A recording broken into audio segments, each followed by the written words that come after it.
Shouts out to our homeboy Jerry in the chat.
Let's go. What up, y'all? What's going on? I hope everybody's doing all right on this coronation Saturday. Shouts out to everybody. Shouts out to our homeboy Jerry out there and Maddie. See Maddie stopping by. He's got a TCB. What's up, y'all? Today we're covering Cormac McCarthy's The Crossing, 1994 book. This is the second part of his Border trilogy. We're going to try to get this going because um, I think it's important. This is the fifth Cormac McCarthy book that we've done. Of course, we've done. We started with Blood Meridian. We did Blood Meridian, No Country for Old Men, The Passenger, McCarthy's latest book. We did The Road, and now we're on to The Crossing. And so, as with all these books, we're talking about the postmodern landscape and postmodern desolation. And McCarthy always um, conveys this sense of the broken landscape and the landscape of literature in such a unique way. His language is almost Shakespearean. And in fact, in this one, it's Joycean in a way. And so we're going to talk about the narrative, what the book is about, the plot, but we're going to deep dive into some of the elements in terms of the narrative, the language, the symbolism in the book. And so please, thank you for being here. Smash that like, share the stream. You can see the links in the description. You can see the links in the chat. If you're just watching, come on by the chat and hang out with my homies in there. So yeah, it's Coronation Saturday. I didn't even mean to wear my I didn't even mean to wear my Union Jack shirt here, my old flip skateboarding shirt. And it's also Kentucky Derby Day, y'all. Let me know how the mic is because, of course, again, I keep boomer teching the mic and the settings keep getting. I'm trying to make it even, like even keel, but it keeps resetting with updates and all this stuff. So whatever. Anyway, that's neither here nor there. Um, and shouts out to our homeboy out there, Rooks G, who did our intro music. Big shouts out to our homeboy out there. Please go to his channel. You can see the link in the video description and also at the beginning of the chat. Go to his YouTube, his SoundCloud, his Instagram. Also, check out the thumbnails from our homeboy over there, iPack Arts. He does the thumbnails. He also does the thumbnails for our homeboy Jay and for JD, his analysis, and Sam Tripoli and a bunch of other stuff. So he's great. Thank you, Maddie. Appreciate you. So yeah, so we're going to be covering the 1994 book, The Crossing, and this is interesting because, as you know, from the previous streams, if you saw him, McCarthy, yes, he won the Pulitzer Prize. Um, and this book follows, of course, Blood Meridian is 1984, 1985. And then we got No Country for Old Men, which is really written. Um, I mean, it's amazing how close the film No Country for Old Men is to the text in the book because it's written stylistically with that in mind. But this one is different because this is the second book in his Border trilogy, and I haven't read the first book is All the Pretty Horses, and I haven't read All the Pretty Horses. In fact, I've avoided it most of my life, mainly because I didn't like the title. I hate the title. But I am gonna read that, and we'll cover that, sometime in the next few months. So we'll sort of go back in time. This one is, this is a desolate novel, but it's invigorating, and so what takes place is we have pre-World War II and then contemporary it turns into World War II in terms of the timeline of the novel, and it's really about this kid named, Billy, and then his, little brother Boyd, and, these kids are these are hard people. They live in the, American Southwest, and they go out with their dad one day and they see this that the cattle has been terrorized by these wolves, and there's great sweeping. I'm going to get into the actual text, but there have been there's a grand sweeping passages of wolves that really remind me of the poems of Ted Hughes. So I've got Lupercal right here, Lupercal from the Festival of the Wolf, and then also Ted Hughes's Wolf Watching here. Got my first edition, although it's an ex library copy, ex Libris. And then I've got Ted Hughes's selected poems. It reminds me of Ted Hughes a lot. Um, but what happens is he sees the wolf, and the wolf is a she wolf, and she's obviously pregnant. She's got babies in there in the wolf belly, and she gets injured in a trap. And then the boy Billy basically decides to rescue the wolf, which everybody in the book, there's a lot of time spent talking about how crazy this boy is rescuing this wolf. This is a big old dark wolf, and he rescues her, and it takes it's very difficult, but he goes on a kind of a vision quest. It's like a spiritual journey trying to take her back to the mountains in Mexico where the last wolves live. And again, this reminds me of Ted Hughes in the poem February. Ted Hughes says, "A photograph, the hairless, knuckled feet of the last wolf killed in Britain, spoiled him for wolves. The worst since has been so much mere Alsatian.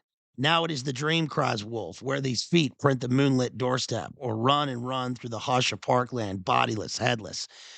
And so McCarthy, it's hard to describe the language that McCarthy uses to convey this journey, this odyssey, because it really is.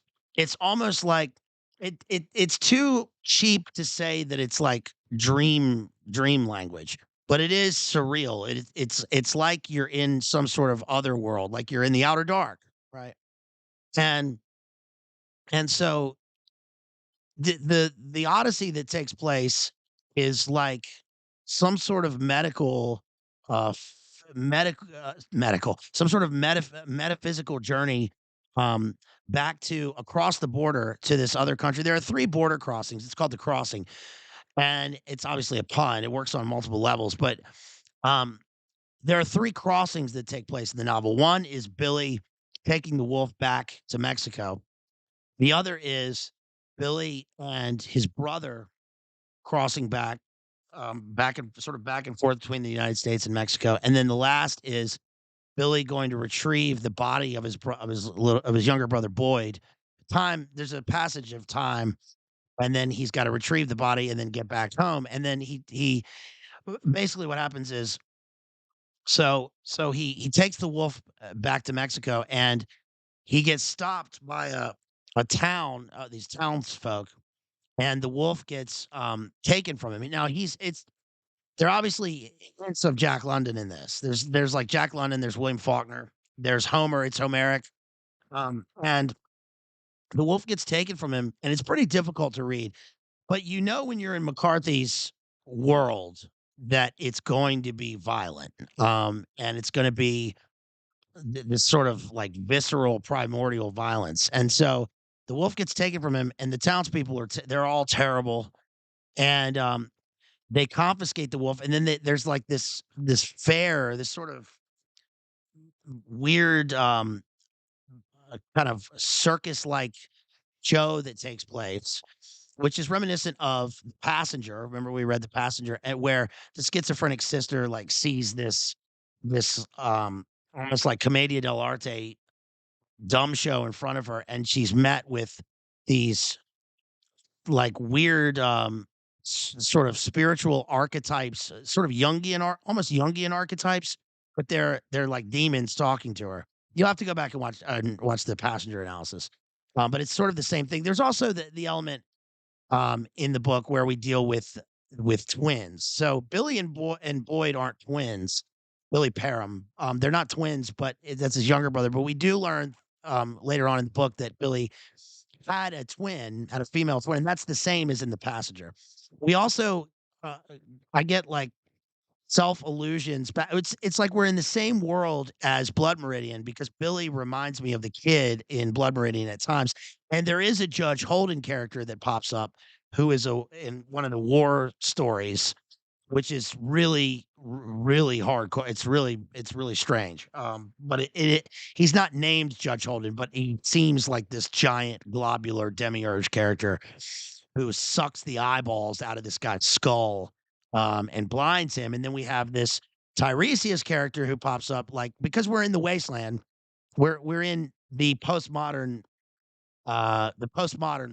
wasteland, and so a Tiresias, kind of an Oedipal Tiresias character. Remember, Tiresias is in T.S. Eliot's Wasteland, and he gives a long account of what he's been through. He's blind. So then, of course, we have a Homeric element, but this is supposed to be a kind of parallel vision of Billy's own spiritual quest.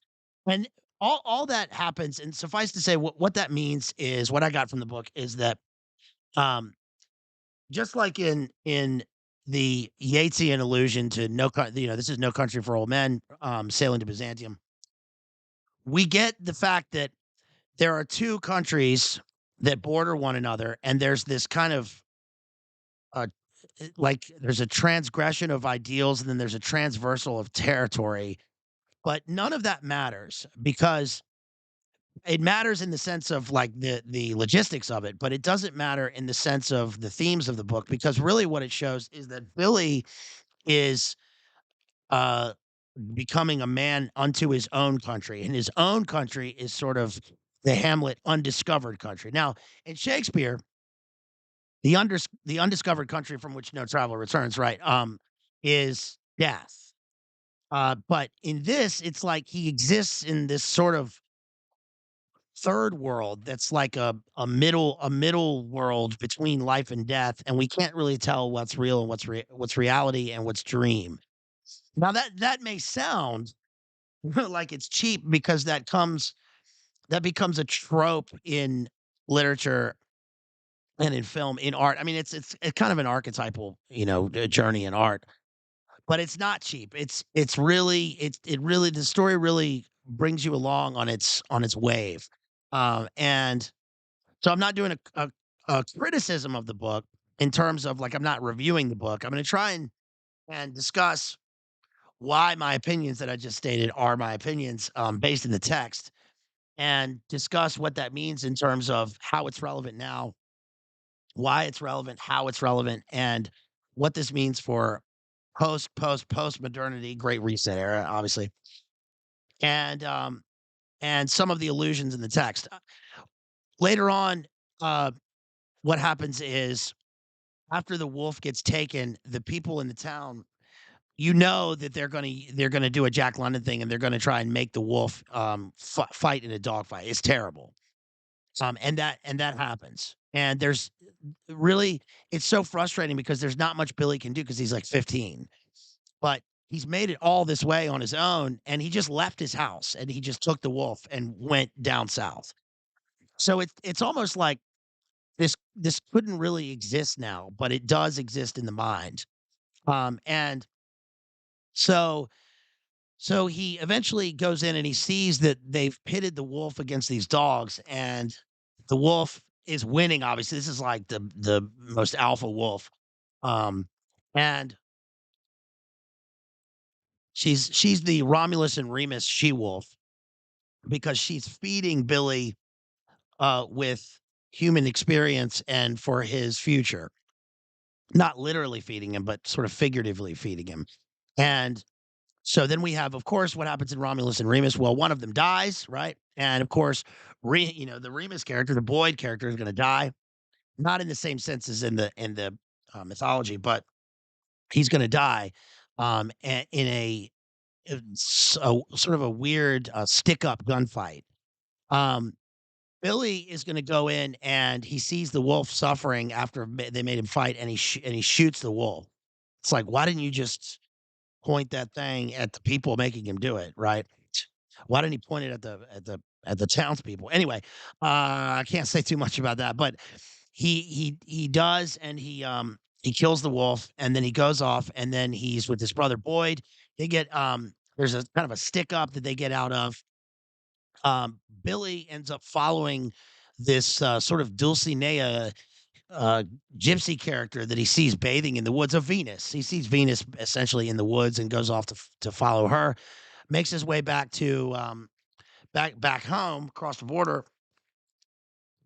When he gets back across the border and goes home, he finds out that his family has been murdered. His mom and dad are dead, and the horses have been stolen. So now there are horse thieves, and then he's got to go. He decides to go back across the border, so the second border crossing, and go after the horse thieves. He finds the horse, and then eventually he finds he finds the body of his brother Boyd. He's been buried, and Boyd is like in the passage of time. Boyd has become a local legend down in old Mexico. Young Guns was on this morning. There's this funny have you guys seen Young Guns? You've seen Young Guns.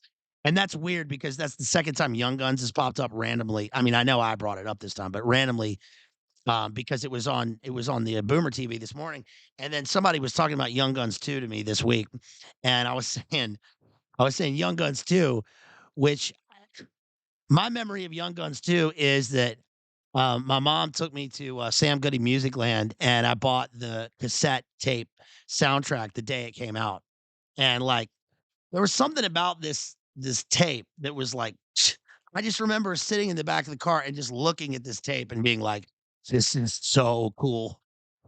'Cause it was like, what, 1990?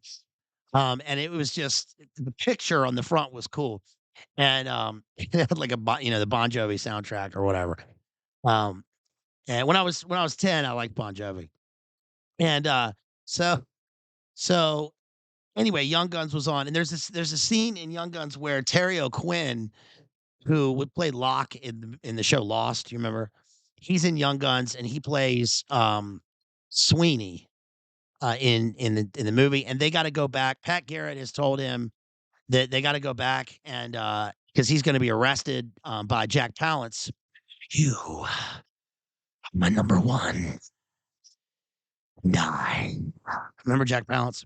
So he's the bad guy in Young Guns, and they're gonna go and arrest Sweeney. Well, it's a setup, and so, the regulators go and they're gonna rescue him, and he tells Terry O'Quinn, like, "Listen, we gotta get out of here. They're gonna come get us." And there's this line I never noticed before where Terry O'Quinn goes, "You know I can't go down to old Mexico."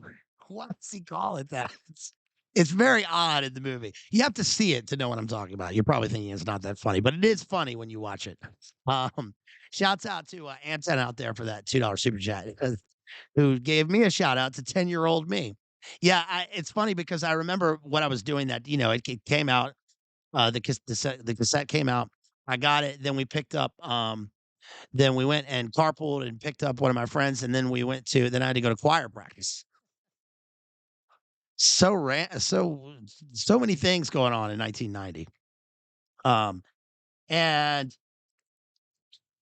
I remember this is not interesting, but I remember, like, being so excited for 1990 in 1989 because I remember playing on the basketball court, like, at the pool, and there was this older kid there, and I remember he was like, "Check out this song," and it wasn't the Bobby Brown song, "My Prerogative," which was like, I love that song, I love that song because "And I don't give a damn." I liked it how he cussed in the song, but there was some other song at the time, and I remember him, I think it's Bobby Brown, and him going, 1990s, like something about 1990, 1990. And I remember thinking, whoa, that's awesome. It's going to be 1990. Like being so excited for it, even though it was summer of 1989, whatever. So, so anyway, so Billy goes down and he finds out Boyd, his brother, has become this like gun sort of outlaw legend. And, he he didn't kill the guy. He didn't kill this one guy, but he killed a bunch of other dudes. I guess robber, highwaymen or whatever. And then he's been buried. So Billy goes down, and in true like Cormac McCarthy style, he goes down. He finds his grave. He digs up his grave and digs up his body. He gets in the grave with him, and he digs him up. He picks up his carcass and slings him across the horse, and he's gonna take him and bury him back home. Now, this is like a mirror of what happened earlier because when he shot the wolf, he picked up the wolf and put the wolf carcass across the horse, carried it out of town while all the townspeople were standing there watching him. Who's this kid? Um, he is, right? Um, and and he goes and he buries the wolf in the mountains. Well, he takes Boyd, his brother's carcass, and he's riding along, and then he gets stuck. There's another stick up. And this psycho guy comes up and stabs the horse out from under him, like stabs the horse in the neck. And that is also mirrored in the book because there's a scene where um there's a dog that follows Billy and Boyd, and the dog, this is crazy. Like the dog had its throat cut by these robbers, but the dog lives, so it's okay. And the dog's weaving all through the mountains, this good old dog. And so then the horse gets its throat cut by this man. this crazy guy, and but the horse lives, which is crazy. They like take it to a medicine man, I think. I don't remember this part. I'll have to go back and look. But he takes the horse to a medicine man. The horse lives. He's riding the horse. Then he gets back to America, and when he's crossing the border, they say to him, like, "What are you doing?" And he's like, "Well, I just got my brother's carcass here that I'm carrying across on this horse." And they're like, "You can't just carry a dead guy like on a horse across the border. This is 1941 or whenever it is, but it's I guess it's between 41 and 45 sometime because the guy says to him, the border guard, whatever border guard it is, says to him, like, "Don't you know there's a war on?" And he's like, "No, I don't even know what month it is." Because he's been on this like walkabout dream quest going into the mountains, this odyssey, and so he's lost track of time. Remember, it takes Odysseus 20 years from when he leaves to go fight in the Trojan War and then get back home again. So the boy doesn't know what month it is or whatever, and then he says, "Well, there's a war on," and he kind of explains it sort of in ellipsis, and then he tells him, he's like, "You got to go sign up. Everybody your age is signing up because at this point he's not 15 anymore. He's older." And so Billy goes to the recruiter's office and he tries to sign up for the war. And the guy says, "Do you have flat feet?" And he's like, "What? Do you have flat feet?" And he's like, "I don't know what that is, but no, I don't have flat feet." But then they won't let him join because he's got a heart murmur. And Billy's like, "Just let me join. I don't even give a shit about this war, but like, let me join because I mean, look, and that's the thing. Like, if there's anybody you want fighting in the war, it's this guy. This kid, I mean, imagine how like this kid is tough, right? He leaves home, he rescues a wolf, takes the wolf back. The wolf gets killed in a dogfight, shoots the wolf in front of a whole village, takes the carcass, buries the wolf in the mountains, goes back across. His family's been murdered, goes back across. His brother's become an outlaw, chases a gypsy down a river, um, digs up his brother's grave, gets his horse stabbed from under him, talks to these like weird Tiresias, blind seer figures, makes his way back across the border, and they're not going to let him in the war. Come on, man. So anyway, then he makes his way back, and eventually he's in a town, and another old canine comes up, and this canine he can tell has been through hell, and he ends up kind of shooing the dog away because of all he's lost. He didn't want to get close to this dog, but then he realizes kind of what he's done. He feels regret, and he goes after the dog to try and rescue it. The dog's gone, and he sits there and weeps, and that's the end of the book. So, what does that mean? Well, again, I get the theme of, and I just discussed sort of the theme of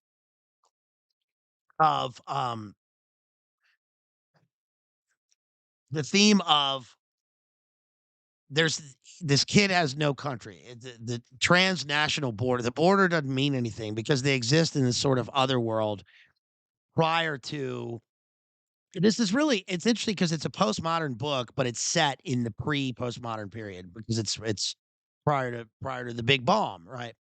So, but we are in modernity, but they're in the modern world, but it's almost like this old forgotten world. And there's hardly Boyd hard again in McCarthy, true McCarthy style, like Boyd hardly ever speaks. And the men are so macho, right? In the best way that they only speak when it's necessary. He's kind of a man with no name in a sense, but he's this kid. He's like the kid in Blood Meridian. Of course, the kid in Blood Meridian goes through that and so much more, right? And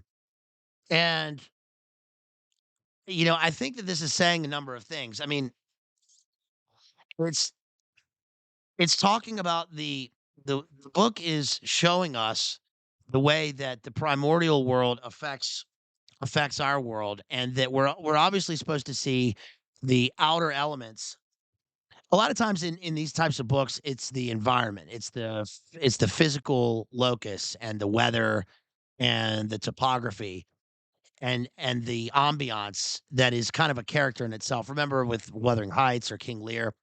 Um, but in this one, it's the various characters that we meet, and that includes the animals. And the animals are supposed to represent, again, an outer symbol of what is happening to humans on the inside.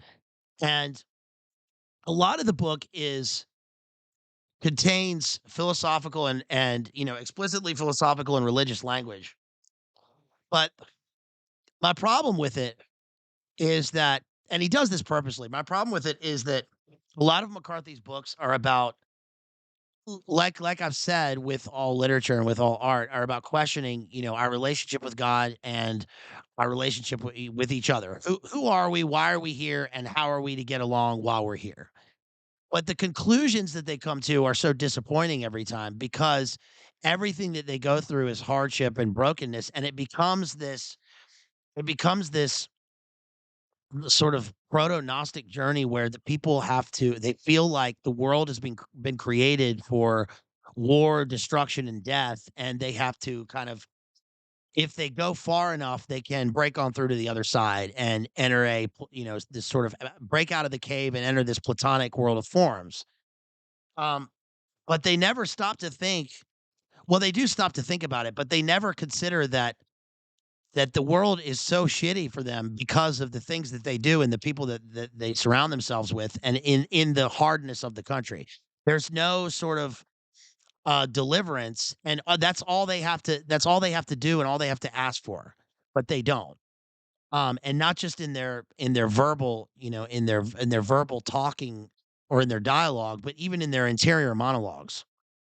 So, you know, I think that, again, talking about postmodernism, which is obviously relevant because that informs much of the literature that still continues to be published now. And the way that the media and people in general see the world, their worldview is informed by this type of book because it's a reflection of it.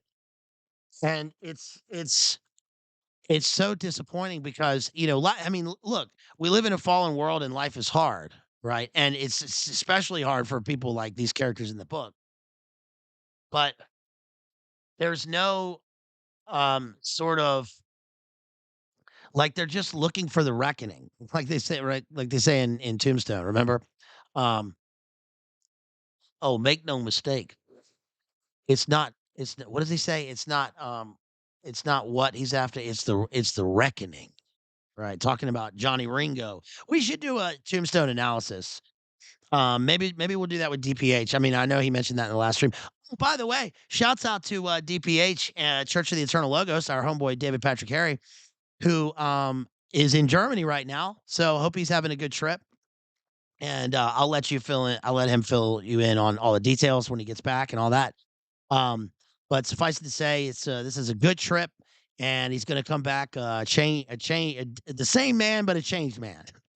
So, shouts out to DPH. Hoping he's having a good time over there in the old country.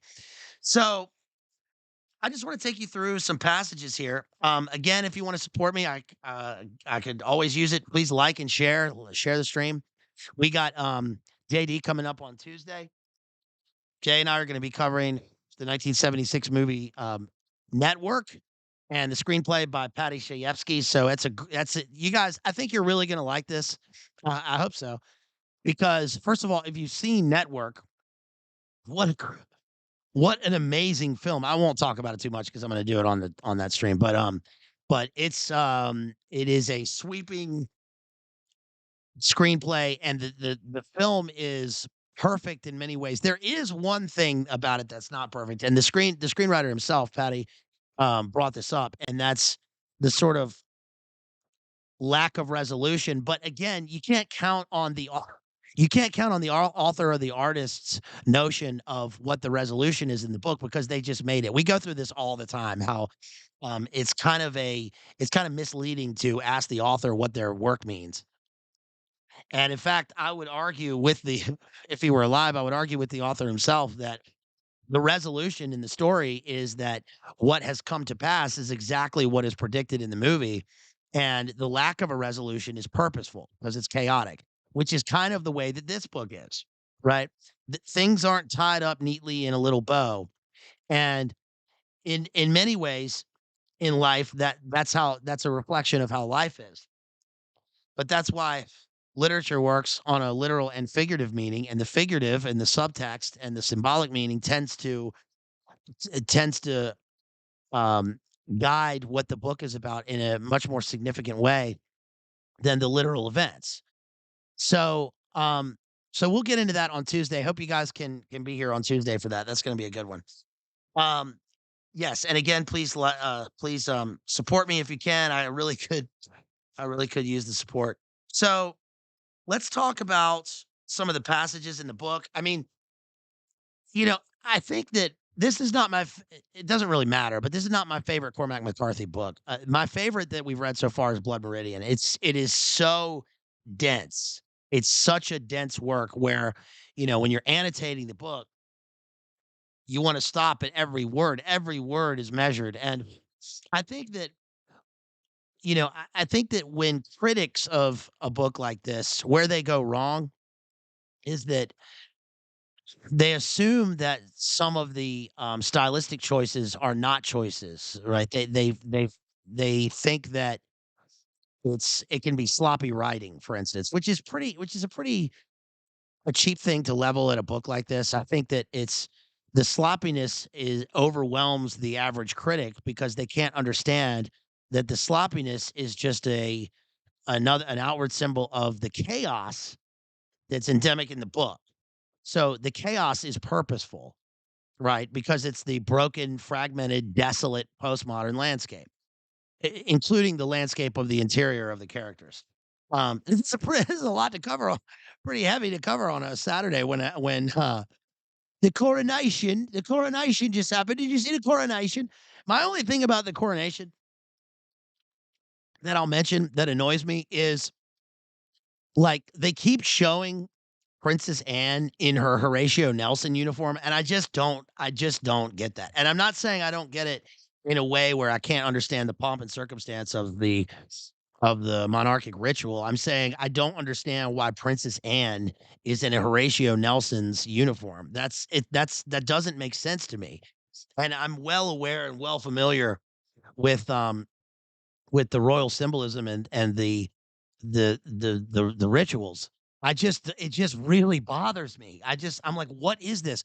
Plus, plus the TV coverage that I tuned into for just a minute.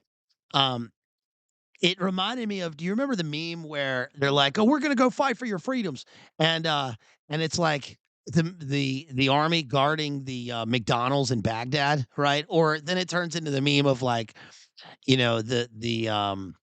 militias in Iowa, like, with Big Macs in their gun holsters, because what they were showing on TV was, like, you've got the ceremonial dress with the bearskin caps, and you've got the palace guards, but it's like they were so uneven.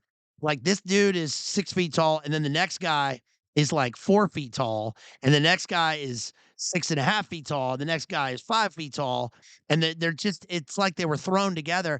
And then, like, they showed this one I just remember the camera froze on this one guy, and this guy clearly, like, was on the last hole of his belt. Like, he barely fit into the jacket.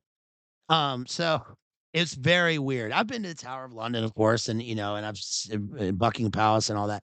Um, and this was not that. It was really bizarre. So, and then anyway, the Kentucky Derbies. You guys hear the news about the Kentucky Derby? Oh, I know some people are going to be pissed about that. Um, they uh, they scratched the lead horse, the favorite horse, because it had a foot injury, and that's weird because that does sort of ties into what we're reading here, right? Um, Also, yesterday was Cinco de Mayo, and we're going into Old Mexico. In Old Mexico, as Terry O'Quinn says in this book. So, but yeah, I know some people that are going to be pissed about that because I know a gentleman who's a horse doctor. You guys know any horse doctors? Being a horse doctor is that's a unique and lucrative and noble profession. This dude is a literal horse doctor. I also know a horse lawyer. I also knew a horse girl, and I'm giggity. I'm not going to get into anything about that, but I knew a horse girl. You guys know any horse girls? Because I'm in Virginia, and obviously horse country is up there. Um, not around me, but up there around Charlottesville. So, and they have what is it? Fox Fields, right? So anyway, so I'll get into let's get into where we start hearing the or seeing the descriptions of the horse. On page 4 here, it says they were running on the plain, hurrying the antelope, and the antelope moved like phantoms in the snow and circled and wheeled, and the dry powder blew about them in the cold moonlight, and their breath smoked palely in the cold as if they burned with some inner fire, and the wolves twisted and turned and leapt in the silence such that they seemed of another world entire. That's a great sentence. That sentence takes on a kind of biblical syntax. It's long, it's long. It seems like a run-on sentence because, of course, form plus content equals meaning, and the wolves are running. They're running on, right? They're running on, and the inner fire is this kind of primordial fire where we almost venture into the world of like these are the spirit animals of this boy, and he's trying to figure out um, who he is and what he's supposed to do. Um, love the adjective that ends the sentence. That sentence is also taken from The Road. Remember, we get the same one of the key sentences in The Road was each to the other and each to the other's world entire, talking about the boy and his dad. How they exist in this world of fire. There's fire on the outside. It's a world of fire, but there's a different kind of fire, the fire of the human spirit, the fire to drive, God's fire driving them on to live, right? They moved down the valley and turned and moved far out in the plain until they were the smallest of figures in that dim whiteness, and then they disappeared. So another thing that I get from this book is that um, people, human beings, appear in the distance like phantoms continuously. And what I mean by that is that there's a line there's actually a line from Jim Morrison, one of Jim Morrison's poems that made me think of Dreams of Arroyo. It's like it's like you're seeing figures in the distance and the heat wave and the magnificence of the landscape makes the animated figures small. And then in the heat signature of the desert or in the kind of arid landscape, they start to fluctuate and people sort of become like phantoms. So so that's how we begin to live like in this world as if people aren't real, as if his own life isn't real. And so he has to understand what is real, what makes him real. Um, it goes on to there's a beautiful thing here on page 21. He got down, his father had slipped the puck basket straps and stood the basket in the snow, and he knelt and blew the fresh snow out of the crystal print the wolf had made 5 nights ago. Imagine that. The crystal print of the wolf. It's like jewelry. It's like we're seeing some sort of primitive jewelry that's there for this one kid to pick up, right? And it's like what that says to me is that the wolf is this vicious, um, predator living living in the outlands, but its essence is this delicate crystal print that can be broken. It can melt in his hand, right? It's just this snow print that he picks up, and that I think is speaks to our own nature in a number of ways, or how we live and the things that we strive for, right? Um, But also you can see the buildings Roman. You can see the journey, the rite of passage that the boy is going through. And of course, again, there are heavy echoes of Jack London in this and even of William Faulkner. We covered Faulkner. We did the Wild Palms. We need to go back and do As I Lay Dying and maybe the Unvanquished. Right, because Faulkner's from Mississippi territory. Also, a lot of the language in this reminds me of Garth Brooks, only because I remember, I remember one time I was with my mom and we were going to pick up my sister from karate practice, and we were in the car and she went inside to, watch my sister's practice. And my mom had one tape in the car and it was Garth Brooks' "Rope in the Wind." He's got that blue and black and blue striped shirt on. Um, Remember Garth Brooks? That's like the start of new country, right? With like stadium country. You can't get Garth Brooks on. Not that I listen to Garth Brooks or anything, but I appreciate this one song because you can't get it on Apple Music or Spotify. He doesn't like streaming. You know, Chris Gaines, right? Doesn't like streaming, but no, but I like this one song because I remember I just there was nothing else to listen to. I was tired of listening to Gloria Estefan on the radio at the time. And so I pushed in the tape and it was on this song called Rodeo. And it's the only Garth Brooks song I know because I remember taking out the tape and looking at reading the lyrics to this song and I still remember the lyrics. He says, that's bulls and blood, it's dust and mud, it's the roar of a Sunday crowd. It's the white in his knuckles, the gold in his buckles. He'll win the next go round. It's boots and chaps, it's cowboy hats, it's spurs and let it go. You remember that? You guys know that song? I that song stuck with me because he says spurs and latigo. And I never heard the word latigo before. And he uses the word latigo in this all the time. Latigo is like a leather strap on the horse on the saddle, right? On when it's on the saddle horse. So, but he uses that word sort of uh, interspersed throughout uh the particular vernacular of the language of this book. So, yeah, Garth. That's a wild name, Garth Brooks. He ought to come back, man. Right? He ought to do a stadium tour. You know? I mean, why not, right? Um, I'd go see him in concert. Okay, I'd go to Nashville and go to a Garth Brooks concert in a fucking stadium. Hell yeah, I'd go to that in a second. That sounds fun. I'd also go to a Tony Braxton concert. So so then he says the boy stood up, he looked up off the meadow. There were two ravens sitting in a barren tree. They must have flown as they were riding up, other than there was nothing. So that's an obvious Odin image because the ravens, Odin has the two ravens sitting on his shoulders.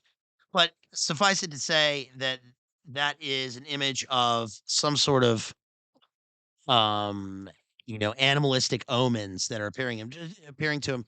This often occurs in classical literature or even in Renaissance literature and Shakespeare. Remember in Julius Caesar, there's the scene where uh Portia comes downstairs and then Julia comes downstairs and they're constantly trying to tell the characters, especially when they tell Julius Caesar, don't go to the Senate today because I saw that a lion get loose from the zoo and it was roaming in the streets and then lightning struck.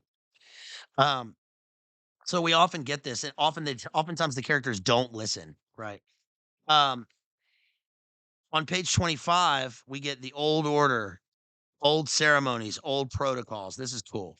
He says, her ancestors had hunted camels and primitive toy horses on these grounds. She found little to eat. Most of the game was slaughtered out of the country. Most of the forest was cut to feed the boilers of the stamp mills at the mines. The wolves in that country had been killing cattle for a long time, but the ignorance of the animals was a puzzle to them. What it becomes is that the wolf is a the wolf is also a mirror reflection of himself. At this point, he doesn't have his brother with him. And also, what you realize at the end of the book is that Billy had a twin sister who died very young. So he's looking for his Gemini twin. He sees his twin sister in the she wolf. And so there's some sort of like facing your fears and common respect where he has to take this wolf and take it back to the mountains. Even though he knows it can kill him at any second. She can kill him, right? The rancher said they brutalized the cattle in a way they did not the wild game, as if the cows evoked in them some anger, as if they were offended by some violation of an old order, old ceremonies, old protocols, as if the wolf is some sort of symbol of a neo world order from the Roman era, or as if it exists to desecrate the Moloch bull that they see in the wilds. As if there's it's weird, it's as if there's some other game being played that we're privy to.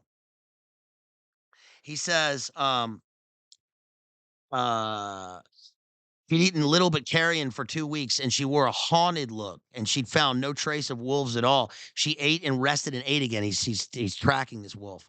She ate till her belly dragged, and she did not go back. She would not return to a kill. She would not cross a road or a rail line in daylight. She would not cross under a wire fence twice in the same place. These were the new protocols, structures that had not existed before. Now they did. That's crazy. That's a beautiful passage. It's as if the wolf is has been inducted into some order that the human beings are becoming aware of, that is now their order, is now the order that's going to be pushed out onto even into the wilds. Shouts out to Mowgli out there. Good to see you. Love Mowgli. Um, Page 72. The last thing he saw on that windblown waste was the white bandaged leg of the wolf moving random and staccato like some pale djinn out there, Anik in the growing cold and dark. Then it too vanished, and he closed the gate and turned round the house. I mean, again, it's what I was saying about the phantom figures that he sees on the landscape. It's the same with it's almost like they're demon figures, right? Like yin, like there's some genie out there who's making this game happen that he is trying to play.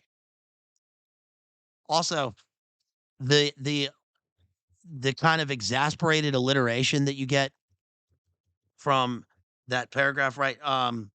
Windblown waste, white, wolf. It's almost like the words are remember there's a scene in I mean, there's a scene, there's a line in uh Sylvia Plath's Daddy poem where she says, ich, the words stuck in my throat. Well, that's the kind of a hard Germanic stuck in your throat alliteration, but in this we get this sort of exasperated W sounds. The night was falling down from the east, and the darkness that passed over them came in a sudden breath of cold and stillness and passed on, as if the darkness had a soul itself that was the sun's assassin, hurrying to the west, as once men did believe, as they may believe again. He watched lightning at the south far over the plains of Mexico. The wind was thrashing softly through the trees in the pass, and in the wind there were spits of sleet. He made his camp in the lee of an arroyo south of the pass and gathered wood and made a fire and gave the wolf all the water she would drink. There you go with Jim Morrison's arroyo. The wolf sat on her haunches below him in the draw and watched him with her intractable eyes so red in the firelight. He ate and watched the wolf. She pricked her ears and turned and looked out at the night, but whatever was passing passed, and after a while she stood and looked bleakly at the ground, and that was not of her choosing, and circled 3 times and lay down facing the fire with her tail over her nose. When the flames came up, her eyes burned out there like gate lamps to another world. There you go. There's your other world. A world burning on the shore of an unknowable void. A world construed out of blood and blood's alkahest, and blood in its core and in its integument, because it was that nothing save blood had power to resonate against the void which threatened hourly to devoid it. He walked out to where he could watch the east for the sunrise. To the east, he could see one of the concrete obelisks that stood for a boundary marker. In the desert waste, it had the look of some monument to a lost expedition. Well, that right there, I mean, that's the book right there. That's it's like it's like he is, seeing the obelisk marking the Yakin and Boaz portal entry to another world is the postmodern world, and now the postmodern world. Postmodern, post Big Nine event, post, midstream Great Reset era, and we see the desolation that's been thrust upon us, right? Um, he sees his other self in the wolf. This is page 79. Her eyes did not leave him or cease to burn, and As she lowered her head to drink, the reflection of her eyes came up in the dark water like some other self of wolf, like some other self of wolf that did inhere in the earth or wait in every secret place, even to such false water holes as this, that the wolf would be always corroborate to herself and never wholly abandoned in the world. Right? Hey, yeah, Maddie says, shouts out to integument. Love that word. She leaned and sniffed the air. That is probably not a purposeful allusion to Ezra Pound, but it's in remember in that poem he says the hounds of war, high, high, the the sniff of air. So that it's interesting because that poem is about war. It's about classical war and how war is kind of never ending, right? War is the as the crucible of the human experience, right? As as Hotler said, the war is the crucible of human experience and is the is the place um where the best and worst of human beings comes out in this burning plain, right? John says, my favorite Cormac McCarthy book. Sweet. Awesome. Well, I hope I do it justice. Um, let's see. Let's get to some of the mystical passages here. Oh yeah. I can't even read what I wrote in the margin notes for what happens to the wolf, but it is not nice.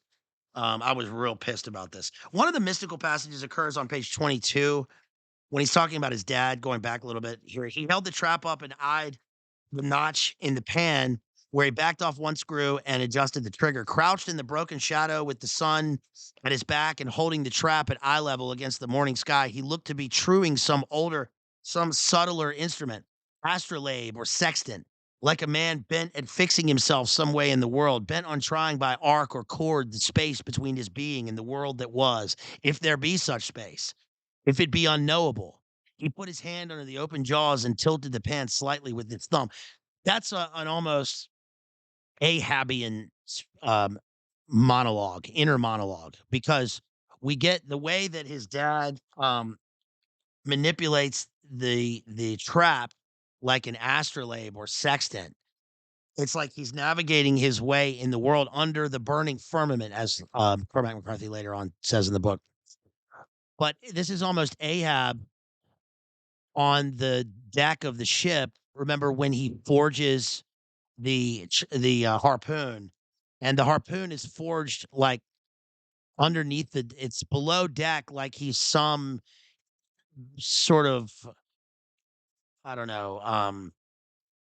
He's like a Hephaestus, right? He's like a Hephaestus character, and he's like forging this primordial harpoon of all harpoons, and then when he rises to the deck, it's like he's become this Lucifer figure who's going to take. He's going to he Ahab and the Leviathan are like one. And remember, at the end of the book, they're joined in one. They're conjoined, and then they drop down into the depths of the abyss. So it becomes a metaphysical journey. It's something that supersedes almost the ability of language to describe it. One great film I think that does a good example of this would be um but in a different sort of motif is The Thin Red Line. You guys seen The Thin Red Line? I need to read the book. There's a book for The Thin Red Line, but it's interesting that The Thin Red Line and Saving Private Ryan came out at the same time and that they are so different. The Thin Red Line is subjective, where as in Saving Private Ryan, we see things in the exterior and the objective sense. We're supposed to read emotion into the scenes, but The Thin Red Line is all inner metaphysical dream language. We get what people would say if they could say it or even think it in the moment. But we're also kind of looking at it in hindsight where it becomes a poem, a war poem. Um, it's the same thing with this, but written in the present tense. Like, I mean, it's like it's happening right now, and we're in the midst of something that's almost too incomprehensible to describe, which is also interesting because we get the passage of time in the book where Billy is, you know, he's young, and then he gets older as the book goes on, So the exterior landscape also is supposed to mimic the passage of time, right? Um, and and I think that, I mean, look at like James Joyce and Portrait of the Artist as a Young Man, right? Where I've talked about this so many times, like where the first part is where he's talking about the moo cow, and it's in Joyce does this great thing, which is becomes the language of modern literature, where instead of saying once upon a time and speaking in the vernacular of an older person, but you're telling a tale for children, he speaks in the mindset and in the language of a child, so it mimics it in reality in the moment.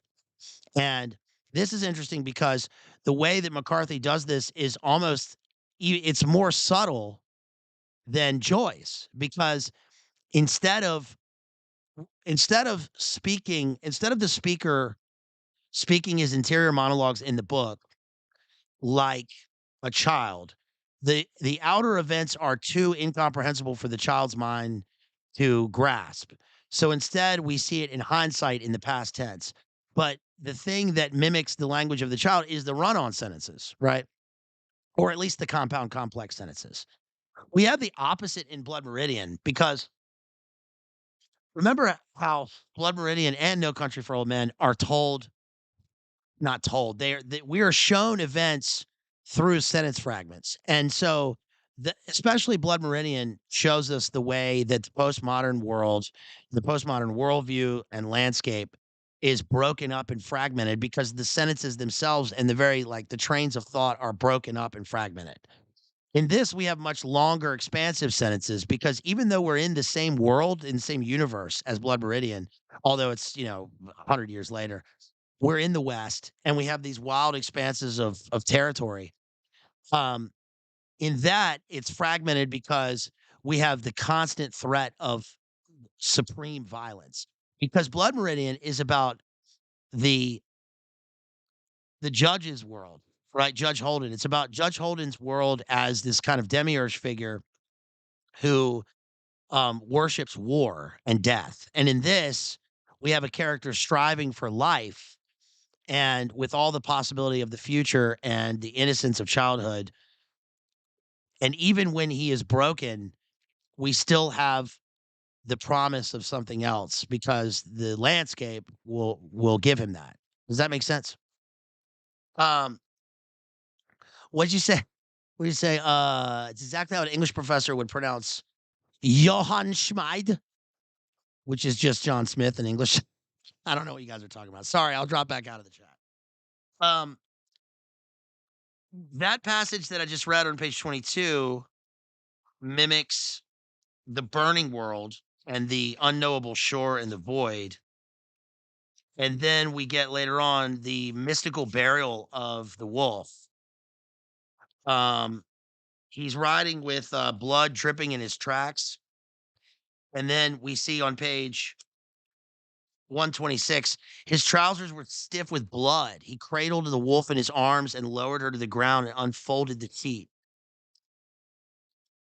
He cut forked sticks from a mountain hackberry and drove them into the ground with a rock and hung the sheet on a trestle pole where it steamed in the firelight like a burning scrim standing on a wilderness where celebrants of some sacred passion had been carried off by rival sects or perhaps had simply fled in the night at the fear of their own doing. He pulled the blanket about his shoulders and sat shivering in the cold and waiting for the dawn that he could find the place where he would bury the wolf. He fell asleep with his hands palm up before him like some dozing penitent. I mean, this is crazy. Like, it's crazy how these, we're doing English literature, writers writing in English. Even when we read writers in translation, when we read like the Louise Verizet translation of Rimbaud from French to English, and it's like one thing that if there's one thing that I could impress upon people in terms of what literature does, what art does, what verbal art does, is remember that art, especially poetry, is supposed to be experienced in two ways, right? It's supposed to be heard, it's to the ear, and it's supposed to be seen on the page. So it's two simultaneous, it's like synesthetic. And you know what? I just remembered something I saw yesterday. I was Maddie, Real Cooter Brown, shouts out to Real Cooter Brown. and I are doing a this relates, this isn't too far off topic, are doing a, analysis of Tom Wolfe sometime coming up, and, so I was kinda revisiting The Right Stuff, and then I just watched the beginning scene of The Right Stuff where Chuck Yeager, like, breaks through the sound barrier in the X one, and there's something cool they do in that movie, which is real, which is that when he approaches Mach 1 for the first time and he's about to break through it, he sees like a hole in the atmosphere. And that right there is synesthesia. I just said synesthetic. So it's synesthesia, right? It's the mingling of the senses. He's breaking through a sound barrier that is visual to him. That's crazy. Right? You can see that in the photographs of the F-16 breaking through the sound barrier, and you see, like, that there's almost like a it's almost like they've broken through a sheet of sound, and I think that's one thing that's almost like literature per put into a visual image, right? Because Ezra Pound said that, um, prose was like an archer shooting a bow. But poetry is like a centaur doing the same. So it's movement, right? Because the movement of the lines of verse, which go over into they spill over into another world of a line of verse. And so there's a constant movement there's a motion of language and the soul and symbolism. And that's like in a way, that's what McCarthy does here. Because he writes Blood Meridian is much more of a prose poem than this is. I mean, it's almost, like, you're reading some sort of otherworldly text.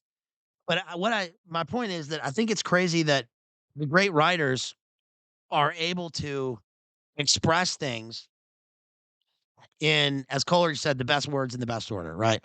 Which means that they express things on paper in an auditory and a visual sense that people are able to access and tap into, but not in their normal everyday thoughts. We talk and we discuss and we talk to people outside and we think in words, but people are incapable of accessing the kind of language themselves that's not given to them through literature in a way that seems like we are privy to something that's been handed down to us.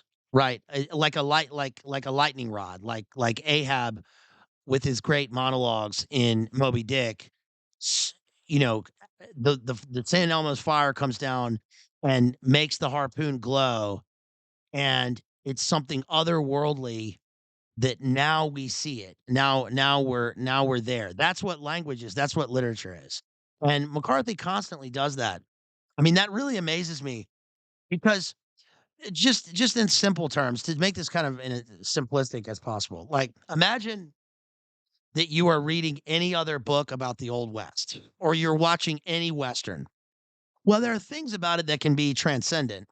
Like, for instance, in High Plains Drifter, when Clint Eastwood comes into town and he's the man with no name and he's riding the pale horse and he's death, right? We get that. That's not spoken, that's shown. So great art is shown, it's not told. And then later on, he kind of tells us when he paints the sign, and instead of the town Lago, he writes the word hell and he paints all the buildings red. So that's kind of telling us, but that's more of that's like a signpost. I mean, that's what that is, where he paints over. It's a signpost. It's a signpost into something else that we didn't understand before.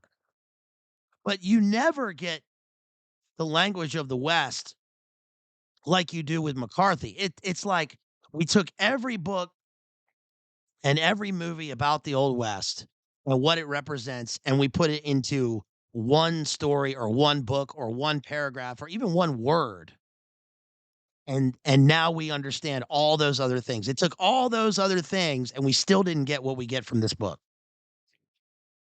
He says, "He squatted over the wolf and touched her fur, bloodied upon her bloodied forehead, and closed his own eyes that he could see her running in the mountains, running in the starlight where the grass was wet and the sun's coming up as yet had not undone the rich matrix of creatures passed in the night before her, deer and hare and dove and ground vole all richly impaneled on the air for her delight, all nations of the possible world ordained by God, of which she was one among and not separate from.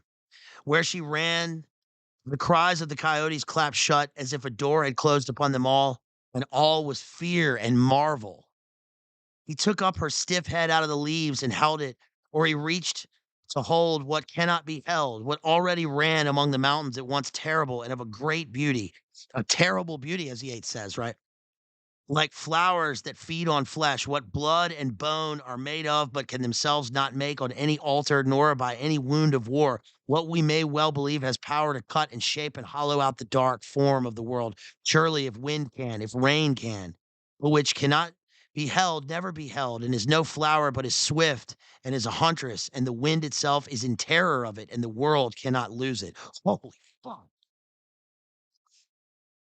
So I just wrote mystical burial and ceremony. This is the language of the wolf. She's in a way, she's closer to God in terms of closer to creation, right? The wolf lives in this primordial create. The wolf was created as it is, and there it is. And he sees her. And now he's literally in touch with her, right? He touches the wolf and then he buries the wolf. So is that burying an old world and moving on to his new world?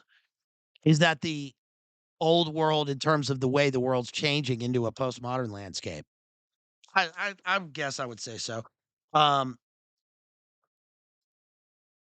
so yeah, again, he uses this was crazy. This was major synchro because I read the word matrix there, and then later on, page 149, not chaos itself lay outside of that matrix. He uses the word matrix 3 times in this book, 2 or 3 times. And right after I read that, I put the book down and I was talking to somebody and they used the word matrix, not about the movie, not about Tate or any of that. It was a completely different it was a completely different set of circumstances, but they used the word matrix and I just thought, "Gosh, this is so perfect that of course McCarthy is tapped into the language of the mind and the soul, right? Um on page 178 I wrote, terrible sadness, yes, because his sadness is melancholic and metaphysical. He says, he looked up. His pale hair looked white. He looked 14 going on some age that never was. He looked as if he'd been sitting there and God had made the trees and rocks around him. He looked like his own reincarnation and then his own again. Above all else, he looked to be filled with a terrible sadness, as if he harbored news of some horrendous loss that no one else had heard of yet. Some vast tragedy, not of fact or incident or event, but of the way the world was. Um, when he meets the gypsy woman, it's crazy. Because she appears like Venus, with her dark eyes swimming. Oh yeah. So page 274, 100 feet away in water to her thighs stood the prima donna naked. Her hair was down and it was wet and clinging to her back, and it reached the water. He stood frozen. He sees this naked apparition of a woman in the river, like he's seeing. She's the prima donna because she sang. He went into this weird town where they had this circus show, and then the woman sang Pagliacci. No, Pagliano. Um, page 230 and 231, long voyages often lose themselves. You will see it is difficult even for brothers to travel together on such a voyage. The road has its own reasons, and no two travelers will have the same understanding of those reasons, if indeed they come to an understanding of them at all. Listen to the corridos of the country, the songs, right? They will tell you. Um, then you will see in your own life what is the cost of things. Perhaps it is true that nothing is hidden, yet many do not wish to see what lies before them in plain sight. You will see. The shape of the road is the road. There is not some other road that wears that shape, but only the one. And every voyage begun upon it will be completed, whether horses are found or not. So that's interesting because that ties in with what we're talking about with Book of Eli. And what he says right there, I think, is a kind of negation of the stupid metaverse, right? Negation of the metaverse, dummies. because it's just the road you're on. The road that he's on going to find these horses with Boyd, is it becomes something that is like he's fulfilling not his destiny. It's not destiny, it's not fate. McCarthy would probably say that it is, but he's walking on the voyage of his own life, right? It's an odyssey.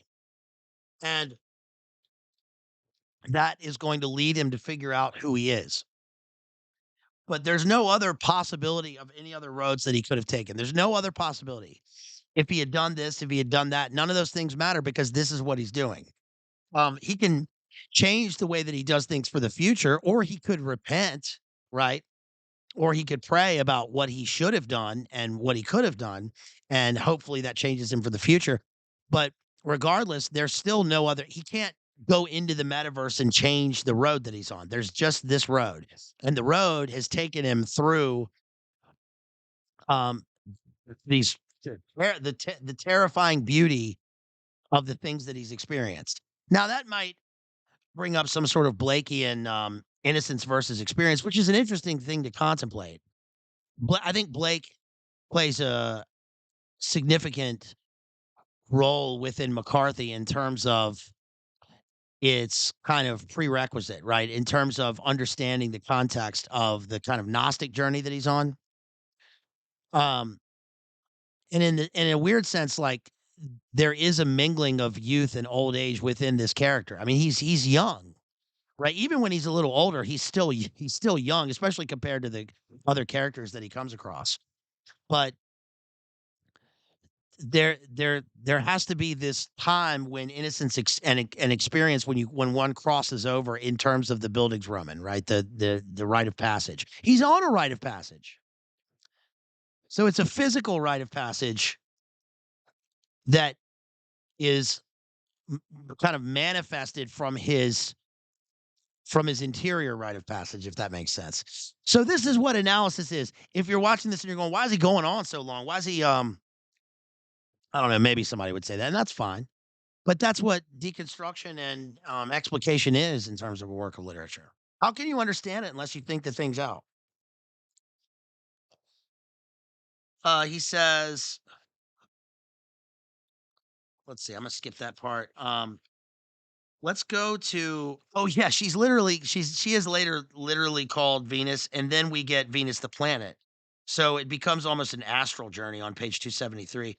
Why couldn't the sons of bitches have shot me? In the blue dusk of that day, he saw a light far to the north, and that first he took for the pole star. He watched his the way that he uses pole star here as one word is like it's almost like he's making a neo-Kenning. Like remember when we did our Beowulf and Anglo-Saxon Old English stream? Uh, and we talked about the Kenning is the language of the Viking voyage, right? Where we have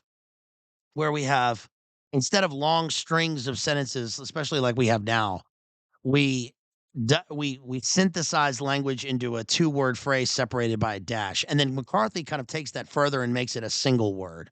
So instead of the polar star or the North Star, he just has pole star. He watched to see if it would lift off the horizon, but it did not, and he turned slightly in his course, and leading the exhausted horse afoot, set out across the desert prairie toward it. The horse faltered behind him, and he stepped back. He dropped back and took hold of the bridle cheek strap and walked beside the horse and talked to it. The horse, so crusted with white salt rime, it shone like some prodigy embarked upon a darkening plain.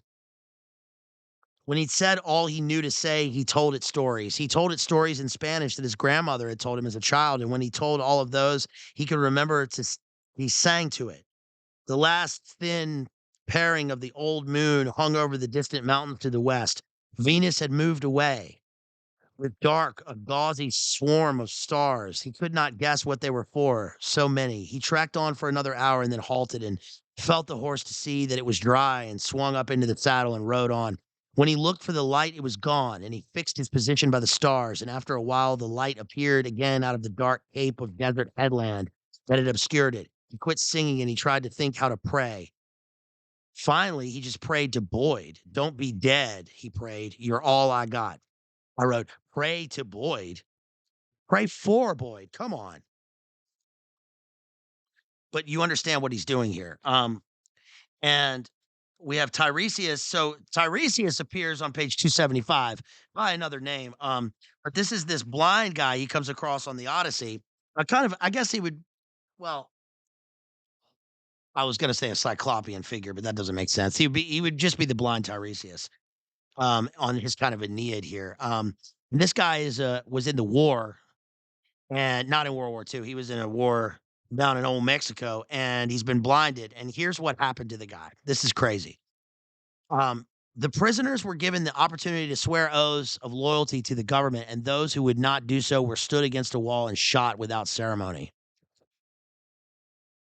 The captured rebels stood in the street, chained together with fence wire like toys, and this man walked their enfilade and bent to study each in turn and note in their eyes the workings of death as the assassinations continued behind him. And then there's this German guy. There's a German. Um, I guess he is a German mercenary. I don't think he's a hussar, but he's a German mercenary who comes to fight in Mexico. He speaks Spanish with a German accent. And it says the German then did something strange. He smiled and licked the man's spittle from about his mouth. The man spat on him. This is crazy, y'all. This is Blood Meridian territory. He says he was a very large man with enormous hands, and he reached and seized the young captive's head in both these hands and bent as if to kiss him, but it was no kiss. It's the kiss of death. He seized him by the face, and it may well have looked to others that he bent to kiss him on each cheek, perhaps in the military manner of the French. But what he did instead, with a great caving of his cheeks, was to suck each in turn the man's eyes from his head and spit them out again and leave them dangling by their cords, wet and strange and wobbling on his cheeks. And then the man could not see the face of his enemy, the architect of his darkness, the thief of his light. This guy's a Lucifer figure, right? He's a illuminate confirmed architect, the thief of his light, a Lucifer. No one had ever seen such a thing. I love how he does what Sophocles does in Oedipus Rex, where we throughout the text, it becomes almost like a mantra. It's like we see the words "see" and "eyes" so many times that that's the kind of Chekhov's gun, right? We know that something's going to happen to somebody's vision, and of course, Sophocles stabs his own eyes out. And then this guy, his eyes are left dangling on their cords, and he's forced to wander in darkness. But it says no one had ever seen such a thing. They spoke in awe. The red holes in his skull glowed like lamps, as if there were a deeper fire there that the demon had sucked forth. Some said, of course, that this man Wirtz had saved his life, for he had not been blinded, he'd have surely gone to the wall. It's a weird way of thinking about it. He sat in the cold stone, while the light did fade about him till at last he sat in darkness. Um, as the world itself and over all the taut blue sky of Mexico, where the future of man stood at dress rehearsal daily, and the figure of death in his paper skull and suit of painted bones stood up and strode up and back before the footlights in high declamation. That's almost the kind of dance that the Judge Holden does. So that's why I have trouble reading some of the words because I mark over them. And then there's a kind of Book of Eli image because remember, Book of Eli, he's also wandering blind through the world. But it's interesting because Eli can see in a world of darkness where others can see, but they're blind. But he's blind, but he can see, right? He told the time of day by turning his face to the sightless sun like a worshiper, by the sounds of the countryside, the coolness of the night, the damp, by the calls of birds, and by the first warmth of the rumored light upon his skin. People brought him water and food from the houses he passed and provisioned him for the road ahead. Dogs that came bristling into the road to challenge him slank away. He was surprised at the authority which his blindness conferred upon him. He seemed to want for nothing. Despair was in him like a lodger, like a parasite that had turned out his very being from its abode and taken up the shape of that space within him where it once had been. He could feel it lodged against his throat. He could not eat. Lodged against his throat is like Remember the alliterative quality that I brought up earlier. He sipped water from a cup proffered anonymously out of the world's dark and handed the cup away into that dark again. Born on the wind, the smell of wet creosote bush. Holy shit, his language is powerful. Not in love, not in enmity. The bonds that fixed him in the world had become rigid. Where he moved, the world moved also, and he could never approach it and he could never escape it. He sat in the roadside weeds in the rain and wept. He said he did not know where he was going. He said he was going where the road went, the wind, the will of God. Crazy. Just a couple other things here. Um, let's see. There's sorcery on page 407, and then the twins archetype. There's a also my favorite line from this book is the deep cyanic sky vaulted. Um, there was a lot of because he uses the word tall on page 388. There was a lot of what I saw as a kind of kinship between McCarthy and Seamus Heaney. I got that because he uses language in the same way that Seamus Heaney does in his Beowulf translation. Because Heaney uses like there's one instance where he uses the word tarn, Tarn, and then he uses the bawn, Bawn, and like he uses basically the kind of old primordial Ulster language that McCarthy does the same. It's analogous to McCarthy because he does the same thing with the vernacular here, but in the West, like in the Wild West.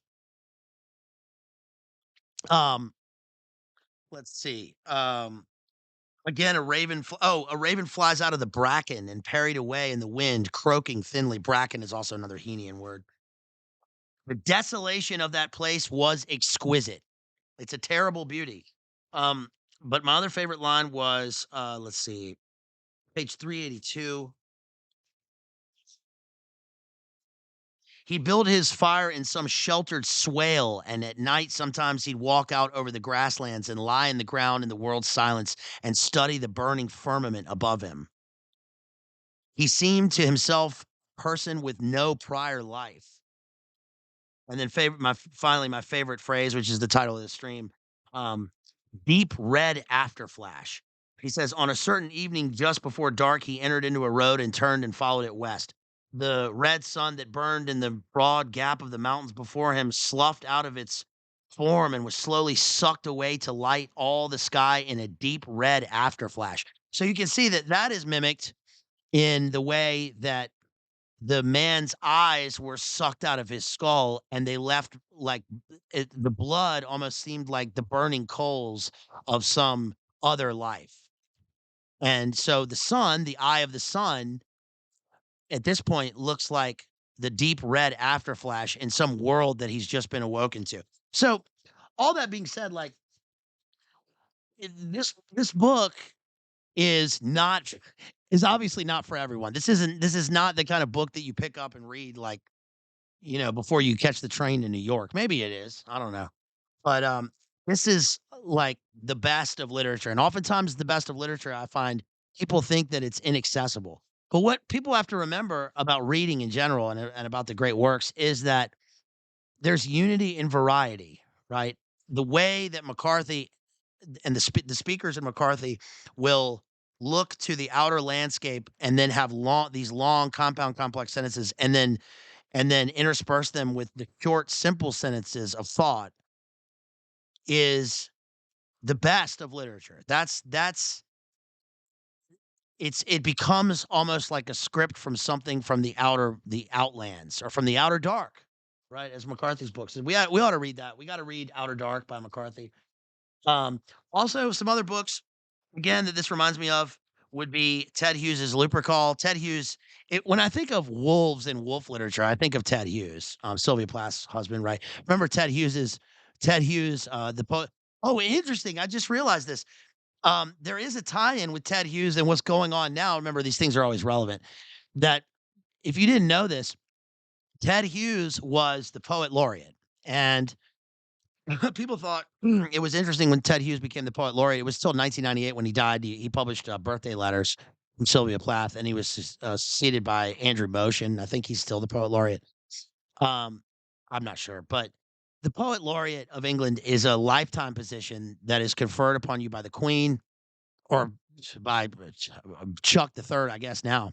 And shouts out to our great artist out there, IPAC Gaines, who sends 25 Dugan coin to us, and he says, "Kang, sir, you are the Kang. Thank you so much. Really appreciate you." Everybody, please go to his Instagram.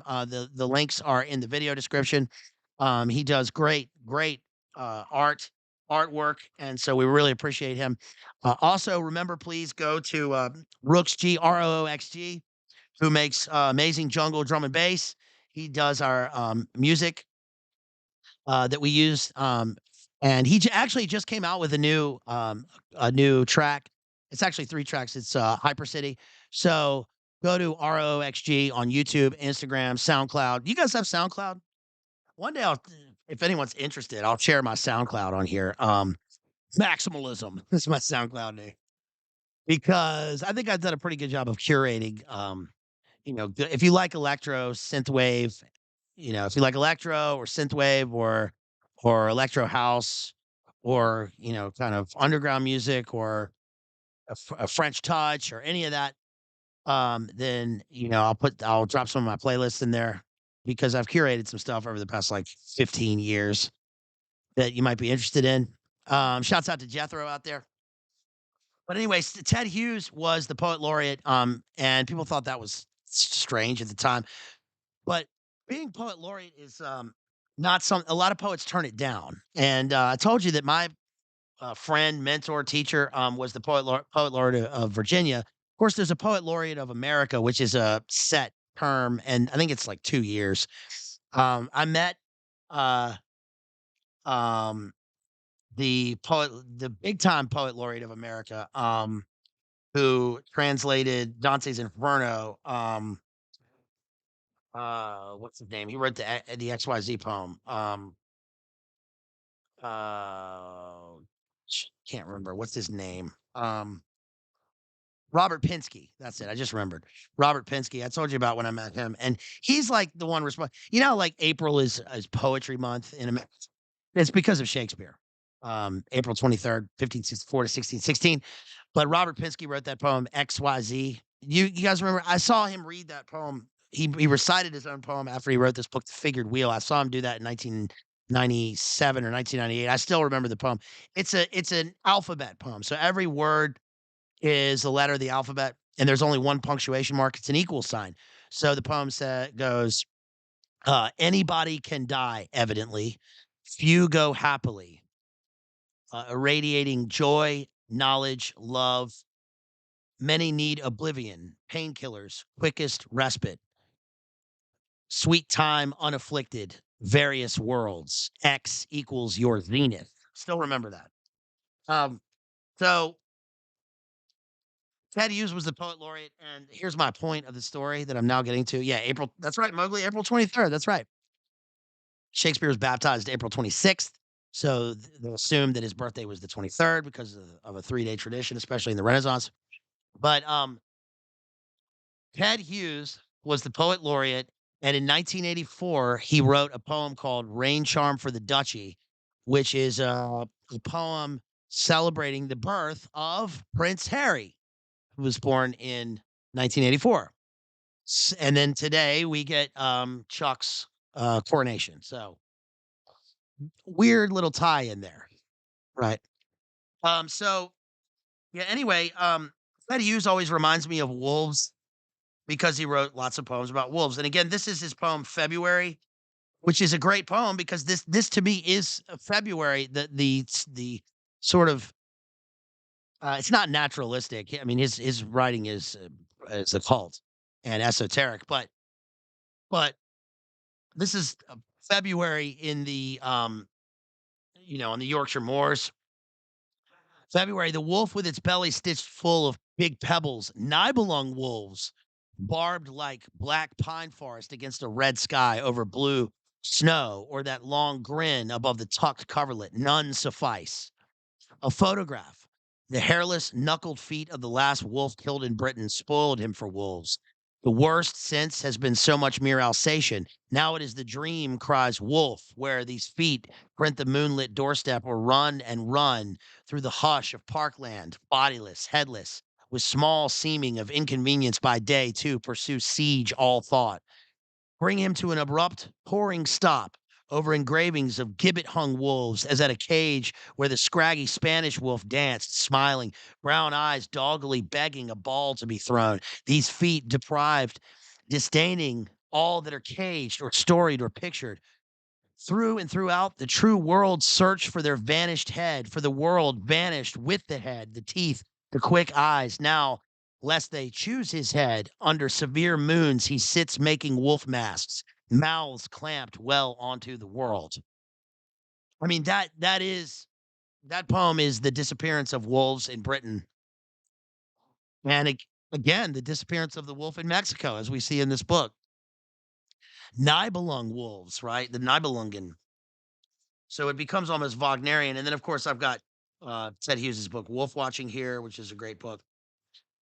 Wolf Watching, and then Lupercal. And it's called Lupercal because, again, I think people have a mistake when they try to analyze someone like Ted Hughes in terms of naturalism. They often say he's a naturalistic poet, which is not true at all. Naturalism in literature comes out of realism. And I think of like Frank Norris and that book McTeague, which is like a I read that. I don't know. I read it in sixth grade, but it's a book about what I remember. It's a guy. It's basically a guy um, who.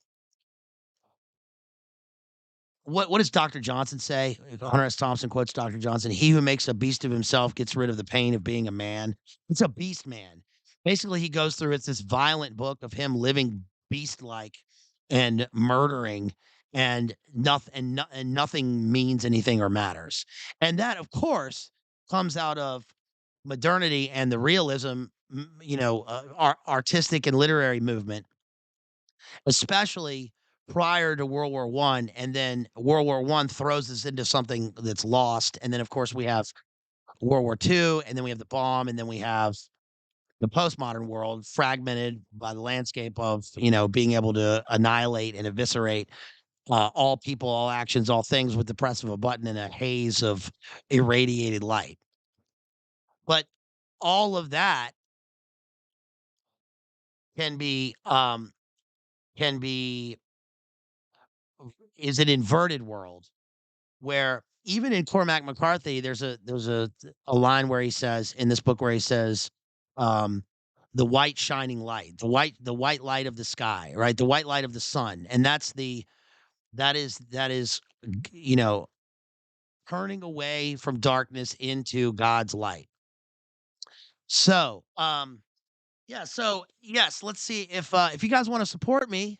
Um, let's see if we have any super chats. I know it's a Saturday afternoon stream here, and I would have gone tonight, but got something going on tonight. And then, of course, we have JD on Tuesday, so that'll be cool. Yo, shouts out to our homeboy Jason out there who drops $6 via PayPal. Thank you so much, Jason. Really appreciate you.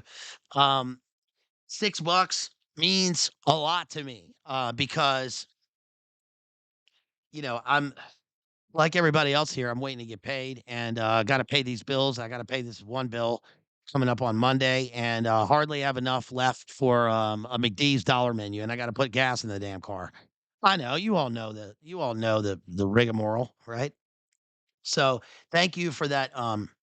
For supporting me, Jason. Really appreciate you. We also had some other support that came in this week after the last stream. Thank you so much to Amptown out there who drops $50 um, between the last stream and this stream. Thank you so much. That was really kind. Appreciate you. Let's see.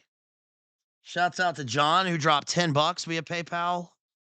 Um, and of course, I think I got to Thomas Henderson, our homeboy Thomas Henderson, who dropped $20 on PayPal. That was really awesome. Thank you so much. Let's see. Yo, shouts out to yeah, this came in the other day. $10 via Cash App, and that was our homeboy Gabriel. who said, 10 bucks, try some Dostoevsky coverage sometime. Thank you so much, Gabriel. And actually, we did Dostoevsky. We did The Underground Man. We did Notes from the Underground with our homeboy Primal Edge Health, Tristan, over at Primal Edge Health. Our homeboy, beautiful Tristana. We did that. That was a year ago. Can you believe that? It's not Dostoevsky, but we covered Solzhenitsyn. We did One Day in the Life. We did Solzhenitsyn. We got to do some more Dostoevsky. I've got the Brothers Karamazov over there. If you guys want me to do the Brothers Karamazov, that's a big, big old thick book.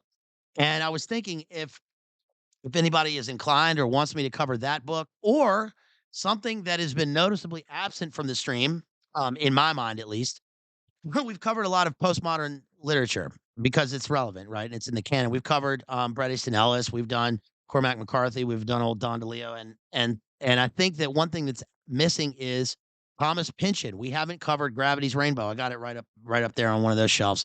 So that's again a massive work, and we'll take if I'm not bragging, folks, but if anybody can do it or do justice, I think we can do it here. Um, and I'm not saying that others haven't done it justice. I'm just saying that for us and for our coverage, and if anybody is new to the stream or wants to watch, I think that we can dive into that. But if you want me to do those books, please support me. Send me a Cash App, PayPal, Venmo. You can also send Dono Chat. The Dono Chat link is there. You can also drop me a super chat, but I would appreciate the other ones because they get to me right away and I need it. So if you want me to cover Thomas Pynchon's Gravity's Rainbow, which is I don't want to say the story of the V2 rocket and Werner von Braun, but deals with the era and is like really if there's one book that is a postmodern book and that's sort of unfilmable, it's Gravity's Rainbow. So if you want me to cover that or the Brothers Karamazov, which is not postmodernism, of course. I read the Brothers Karamazov in summer 2001 and I haven't gone back to it. So if you want me to dive into that book, it's a massive book. If you want me to do that, please support me, drop me a fat chat. Um so thank you to Gabriel for dropping that $10 earlier. Let's see. Also, I think I got to this one earlier, but it's Radco drops $5, no comment on Cash App. That was last week. I don't know if I got to that. Um, let's see. Luke, our homeboy Lukeski, dropped a sponsored stream. I think I covered that in the last one. If I didn't, thank you so much, Lukeski. Appreciate you so much. Thank you for that. That $100 sponsor stream. And then also Aaron Anderson sent me a very nice note and sent $30 right after the last stream. Aaron, our homeboy Aaron, and he said, I won't read the one part, but he said, "Your stream on Notes from the Underground with Tristan, there you go, last year inspired me to finally read it. I also read Crime and Punishment and then Brothers Karamazov for the first time ever right afterwards. Extremely grateful for that." Well, thank you, Aaron. I am extremely grateful for you telling me that and that anything we could do over here to inspire you to read those books is great. So that's awesome. That means a lot to me. Thank you so much. That's really cool. So let's see. I don't know if we got anything in Dono chat today. It's a nice little Saturday afternoon. So I don't think we got anything in Dono chat. And then let me look at super chats one more time. Make sure I give people shouts out and thanks for those. So yeah, we had Amptown for that $2 and then iPack Gains for that 25. Thank you so much. Really appreciate y'all. So yes, please think about supporting me. I won't keep going on about it, but I really could use it, really need it. I gotta keep going here. I gotta eat. So gotta put gas in the car. Yes, like everybody else does. I know. We all do. And it's hard to make a buck out there. Y'all know that. Everybody knows that if you're a grown ass person. So thank you so much. And I think that's about it, you guys. I think we've done some good coverage of Cormac McCarthy's The Crossing. That also marks the end of my stack of books that I got in New Orleans, down there in New Orleans. I got a big stack of books in New Orleans. Now we've covered all those. So I got to get more books. Y'all, I have to get more books. I need books. So please help me out with getting some books. I need to cover Bret Easton Ellis's The Shards. I need to cover more Dostoevsky. I need to do. I've got Scarlet Letter here. I need to do that. We're going to do Charles Dickens' Great Expectations. If you've got any more if you've got other ideas for things to cover, we're going to be covering Tom Wolfe with Maddie, Digital Minefield, Real Cooter Brown. We're going to be covering the movie Network. If you want me to do a film analysis, if you want me to do whatever, please drop it in the comments after the video, or you can send me an email at madmaximalism2x's@gmail.com. Shouts out to everybody out there. Really appreciate y'all. Thank you for being here. And I think that's about it. I will see y'all on the flip, as Jason Berman says. See y'all on the flip. Thank you for stopping by on this Saturday. Hope everybody has a good coronation Saturday. You have a good, oi, you have a good fucking coronation Saturday. Also, it's the Kentucky Derby. Y'all gonna watch the Derby or the Derby, as they say in England, the Derby. So I'm gonna be watching the Kentucky Derby later on. And that's about it, y'all. That's all I got. Thank you. Shouts out to everybody. Love y'all. And I will see you later. And remember, please leave a comment. Okay, as Sam Hyde says. All right. Leave a comment. He says something else, but whatever. All right, y'all. That's about all I got.